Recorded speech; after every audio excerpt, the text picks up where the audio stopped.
And why do they say to do hot and cold therapy together? So they would, I would argue that the reason why it has been argued to do this, and this goes back to a number of papers that have been written back over 100 years ago, is what you're doing when you're doing hot for a long period of time, let's say 20 minutes in the sauna. And what you're doing is you're heating up the body, and and the whole purpose of that is to increase the body temperature.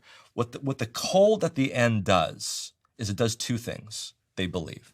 The first thing that it does is it causes vasoconstriction. So you put a brief amount of cold onto the body, it's going to cause vasoconstriction superficially so that when you're done, you're not going to lose as much heat through those blood vessels. And so you're going to keep the core body temperature higher for longer, which is exactly what you want to do.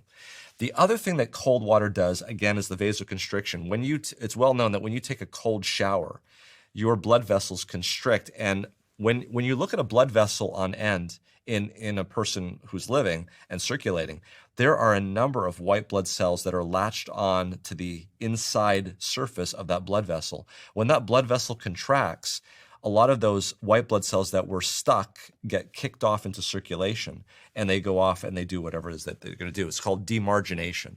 So two things for cold right at the end. Doesn't have to be very long, maybe just a minute. It causes actually to keep your body temperature higher for longer, ironically.